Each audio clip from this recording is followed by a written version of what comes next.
नमस्कार, स्वागत है आपका इस बुलेटिन में। मैं हूं आपके साथ अवंतिका श्रीवास्तव और सबसे पहले जिक्र करेंगे सीएम शिवराज सिंह चौहान का, जो कि लॉ एंड ऑर्डर को लेकर मध्य प्रदेश में अब एक्शन मोड में नजर आ रहे हैं। सीएम हाउस में सीएम ने बैठक की, जिसमें गृह मंत्री नरोत्तम मिश्रा के साथ प्रदेश भर के पुलिस अफसर वर्चुअली शामिल हुए। अवैध मदरसों और कट्टरता को लेकर सीएम ने सख्त निर्देश दिए हैं। कहा है कि अवैध मदरसे और संस्थान जहां कट्टरता का पाठ पढ़ाया जा रहा है, उसका रिव्यू किया जाए। कट्टरता बर्दाश्त नहीं की जाएगी।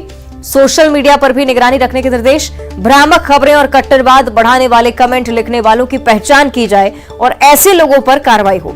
इसके अलावा सीएम ने अहाते बंद होने के बाद कहीं और से शराब ना बिके, इसे लेकर भी कार्रवाई करने के निर्देश दिए हैं। साइबर अपराध पर एक्शन हो। सीएम ने नक्सल के खिलाफ बालाघाट में कार्रवाई की भी तारीफ की।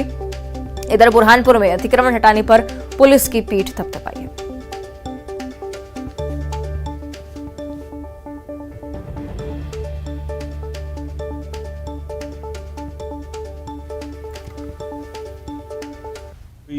अवैध गतिविधियां संचालित है तो उन पर नजर रखने का बोला हुआ है। अहाते बंद कर दिए हैं तो बंद मतलब बंद होना चाहिए, ऐसा नहीं हो कि कहीं चल रहे हो। सोशल मीडिया के बारे में भी बताया है कि कोई भी व्यक्ति सोशल मीडिया पे भ्रम फैलाकर अशांति पैदा न कर दे, इस पर तीखी नजर होना चाहिए। माफिया मध्य प्रदेश में, कोई भी संगठित अपराध मध्य प्रदेश में नहीं पनपने दिया जाएगा। रायपुर से अगली बड़ी खबर, जहां बीजापुर में कांग्रेस विधायक के काफिले पर हमले को लेकर सियासत बढ़ती दिखाई दे रही है। बीजेपी प्रदेश अध्यक्ष अरुण साव ने सरकार पर निशाना साधा है। इस घटना के बाद सरकार की पोल खुल गई, कहना है अरुण साव का। कहना है कि इस मामले की जांच भी होनी चाहिए और नक्सलवाद के मामले में सरकार झूठ बोलती है, ये साफ हो चुका है। बीजापुर में कांग्रेस विधायक के काफिले पर हमला हुआ था और इसे लेकर अरुण साव का बयान।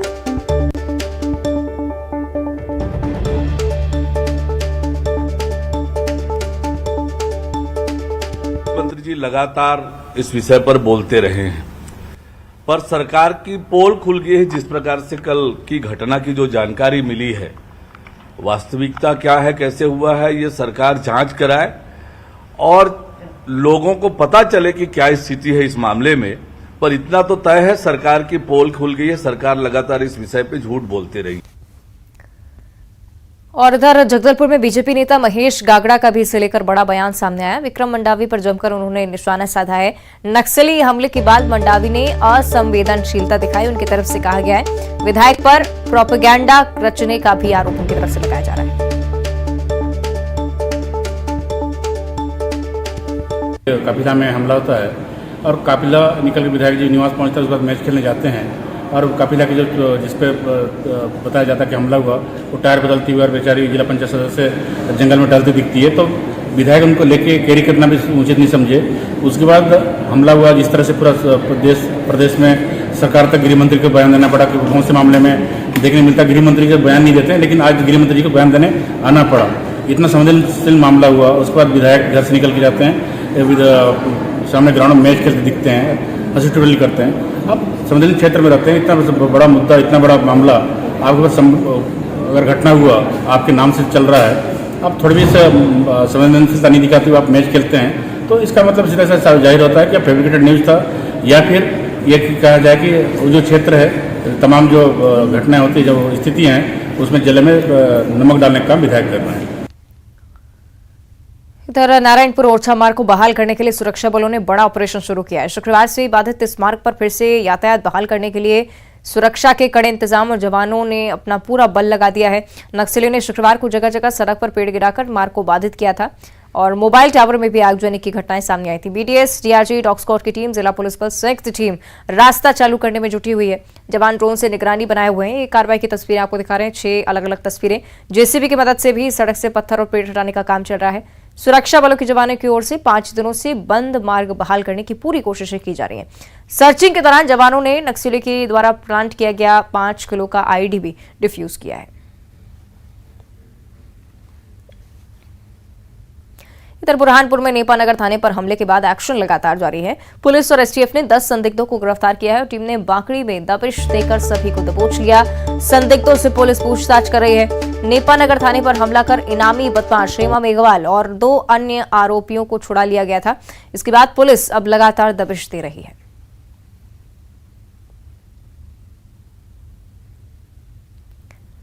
तो बुरहानपुर के नेपानगर की घटना जिसे लेकर अब पुलिस लगातार एक्शन मोड में नजर आती हुई 10 संदिग्ध ऐसे जिन्हें गिरफ्तार किया गया, उनसे पूछताछ की जा रही है कि कितने लोग वहां पर पहुंचे थे, कौन कौन इसमें शामिल है, पहचान करने की कोशिश, जिससे कड़ी से कड़ी कार्रवाई अतिक्रमणकारियों के खिलाफ हो, यही कोशिश पुलिस की तरफ से। और बिलासपुर से अगली बड़ी खबर, सड़क हादसे में मंत्री उमेश पटेल बाल बाल बचे हैं। काफिले में लगी फॉलो गार्ड की गाड़ी ने उनकी गाड़ी को टक्कर मारी। बिल्हा के भोजपुरी टोल प्लाजा के पहले ही यह हादसा हुआ है। घटना में बाल बाल बचे मंत्री उमेश पटेल, हालांकि हल्की चोटें सिर और पैर में जरूर लगी है। रायपुर से नंदेली लौटते वक्त पूरा हादसा हुआ। मंत्री उमेश पटेल सुरक्षित हैं, हल्की चोटें सिर और पैर में, इनका इलाज लगातार किया जा रहा है। और ये देखिए तस्वीरें आपको दिखा रहे हैं, ये मंत्री उमेश पटेल की गाड़ी, जिन्हें उन्हीं के फॉलो गार्ड की गाड़ी ने टक्कर मारी।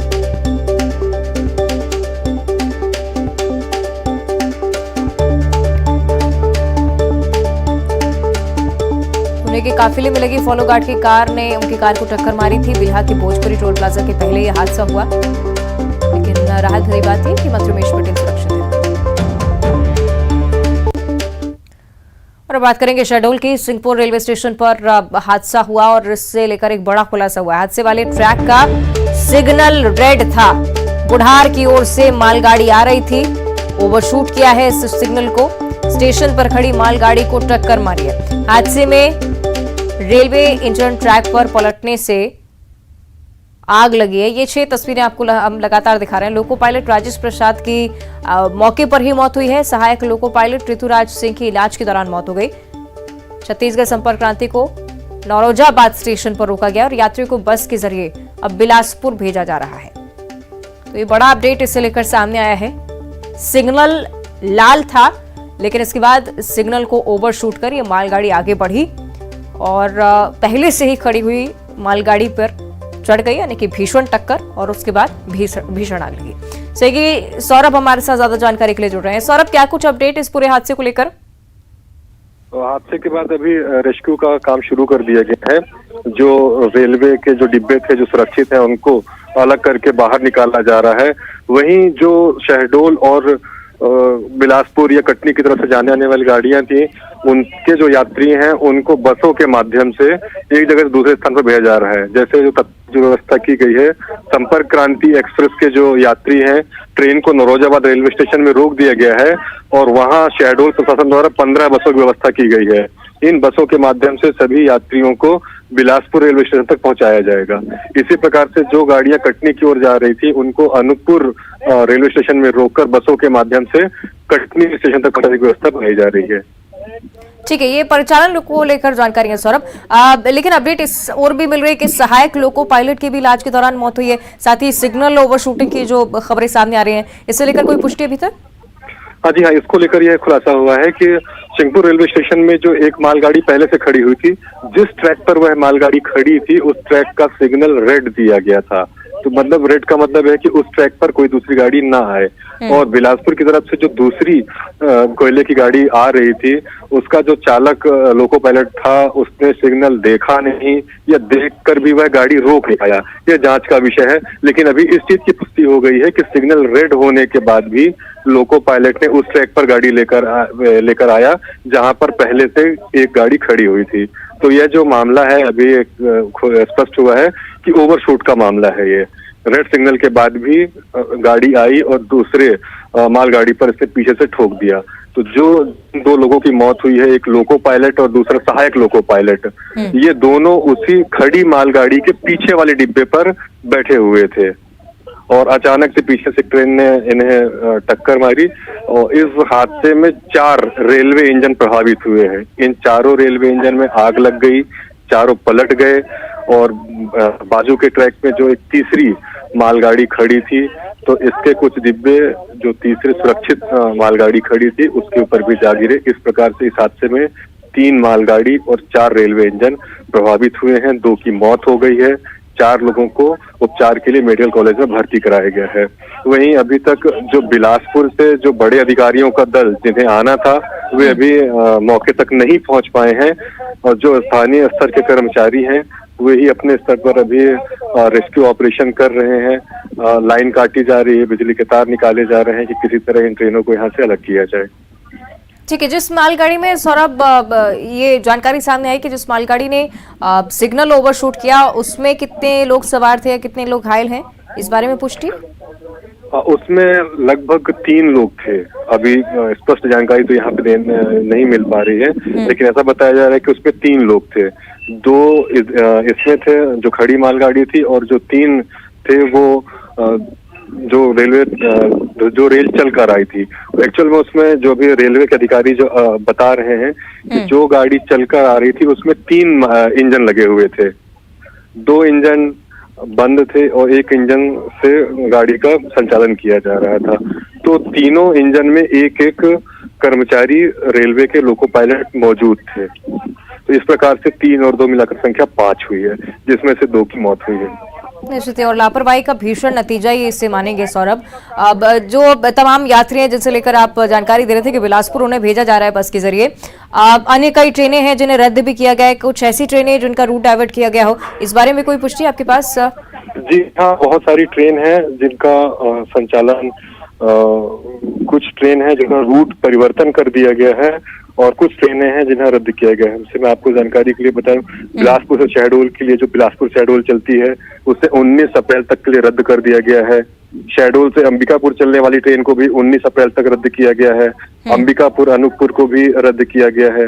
मतलब जितनी भी स्थानीय जो रेल थे, बिलासपुर कटनी रेल, ठीक है सौरभ, बने रहेगा हमारे साथ, लगातार जानकारी पहुंचाते रहेगा। एक बार हम चाहेंगे कि दर्शक की विजुअल देख लें, कि तस्वीर जरा देख लें। एक्सीडेंट के ठीक बाद की ये तस्वीरें बताई जा रही हैं। जिस तरह से सौरभ भी हमें लगातार जानकारी दे रहे हैं कि पीछे से जो मालगाड़ी आ रही थी, रेड सिग्नल होने के बावजूद सिग्नल ओवर शूटिंग हुई और उसके बाद एक गंभीर हादसा, क्योंकि ट्रैक पर ऑलरेडी एक मालगाड़ी खड़ी हुई थी, लेकिन सिग्नल ओवरशूटिंग हुई। इसकी वजह से दोनों ही मालगाड़ियों में भिड़ंत, और जिसमें 2 लोगों की मौत हो चुकी है, एक लोको पायलट, दूसरे सहायक लोको पायलट, और दूसरी जिस मालगाड़ी ने ओवरशूटिंग की उसमें भी करीब 3 लोग सवार थे जो कि घायल अवस्था में है।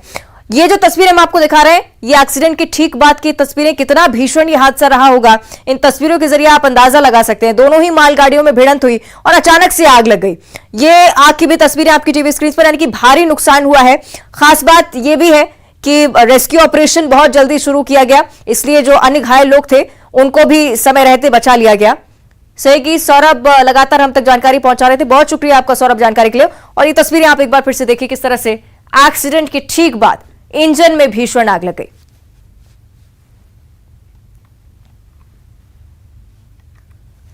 और शहडोल में ये रेल हादसा हुआ, इस वजह से बिलासपुर कटनी रेल खंड पर परिचालन पूरी तरह से बाधित हो चुका है। पीआरओ साकेत रंजन ने इस पूरी जानकारी को साझा किया है। 10 ट्रेनों को कैंसिल किया गया है, 3 ट्रेनों को शॉर्ट टर्मिनेट किया गया है, 2 ट्रेनें ऐसी जो कि डाइवर्टेड चलेंगी और 1 ट्रेन को रीशेड्यूल किया गया है। और अब सीधे आपको सुनाते हैं मुख्यमंत्री शिवराज सिंह चौहान इस वक्त क्या कह रहे हैं। गोविंद सिंह जी माफी नहीं मांगे, बल्कि फिर ऊट पटांग बयान दे रहे हैं। अच्छा, कमलनाथ जी भी अजब गजब हैं।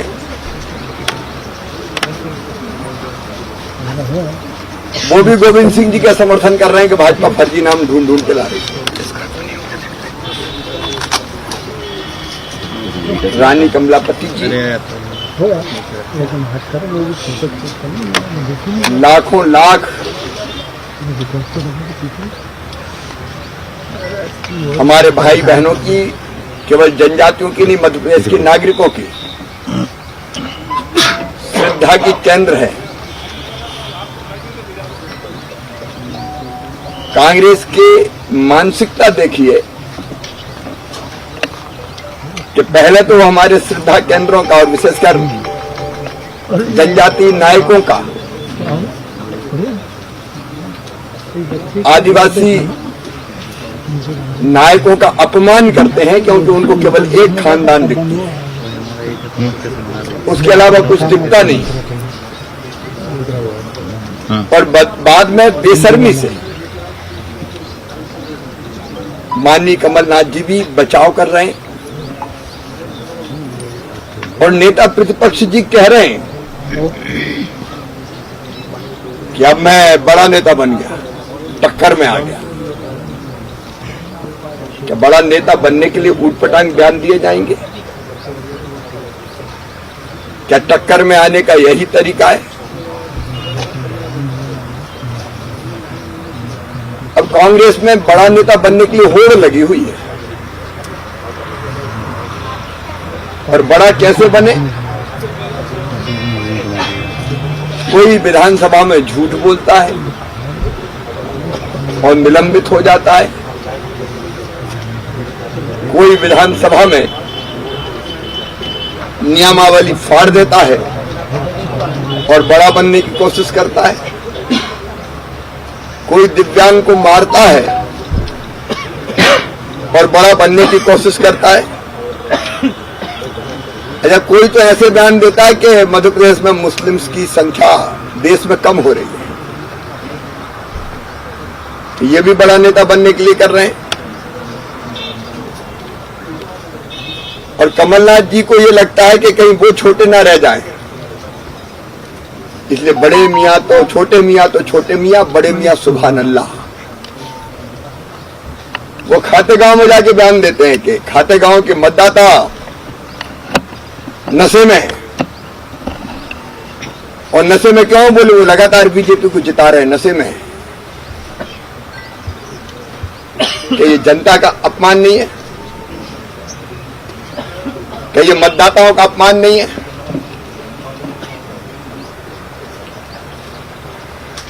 और नशे में जनता को कहने वाले क्या खुद नशे में नहीं है कि वो क्या कह रहे हैं? ये जनता के प्रति इनकी सोच है। कांग्रेस की अंतरकलह और गुटबाजी में एक दूसरे को छोटा बनाने के लिए ऊट पटांग बयान देने का अभियान चला हुआ है। प्रदेश की राजनीतिक इतिहास में ऐसा कभी नहीं हुआ। मित्रों, आज हमने 2 फैसले और किए हैं। मध्य प्रदेश में वर्तमान जुआ अधिनियम 1876 का है। इसमें ऑनलाइन गैम्बलिंग जो होती है, जो बड़ी समस्या बन गई है, उसके विरुद्ध कोई प्रावधान नहीं है। इसलिए हमने फैसला किया है कि वर्तमान जुआ अधिनियम के स्थान पर मध्य प्रदेश जुआ अधिनियम 2023 बनाया जाएगा, जिसमें ऑनलाइन गैम्बलिंग के खिलाफ पर्याप्त प्रावधान सम्मिलित किए जाएंगे, ताकि ऐसे अपराधियों को भी हम दंडित कर सकें। चिट फंड कंपनियों के खिलाफ लगातार अभियान जारी है,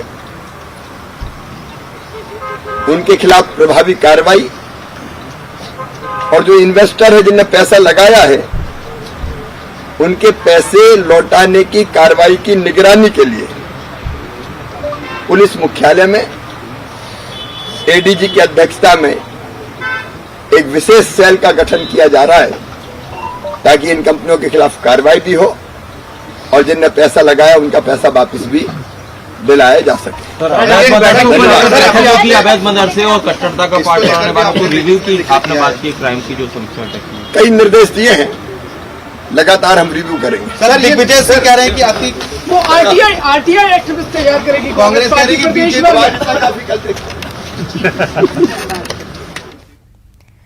तो आप सुन रहे थे मुख्यमंत्री शिवराज सिंह चौहान को। कई मुद्दों को लेकर उन्होंने अपनी बात स्पष्ट की। और फिलहाल अब बात करेंगे कोविड के आंकड़ों को लेकर। तेजी से कोरोना के मामले देश में बढ़ रहे हैं। 24 घंटे में कोरोना के 10,000 से ज्यादा नए केस सामने आ चुके हैं। 2 दिन बाद आज एक बार फिर से 10,000 के पार यह आंकड़ा जा पहुंचा है। कोरोना के एक्टिव मामले 63,000 के पार पहुंच चुके हैं।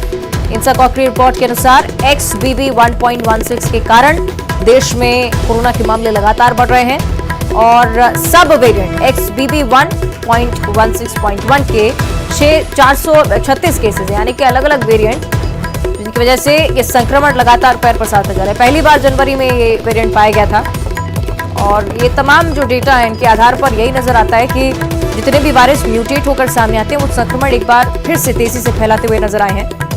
और इस वजह से अब बहुत जरूरी कि लोग सावधानी बरतें, कोरोना गाइडलाइंस का पालन करें। पिछले 24 घंटों में कोरोना के 10,000 से ज्यादा नए केस, एक्टिव मरीजों की संख्या 63,000 के पार।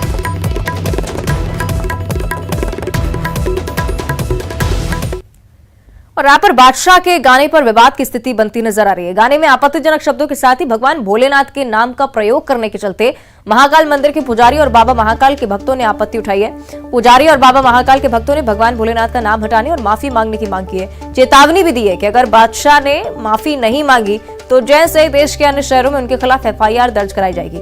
आपको बता दें कि गाना सोशल मीडिया पर बहुत तेजी से वायरल हुआ है। छोटे बच्चों से लेकर महिलाएं तक इस गाने पर खूब रील्स बना रही हैं। और बुलेटिन में इतना ही। देखते रहिए न्यूज़ 18।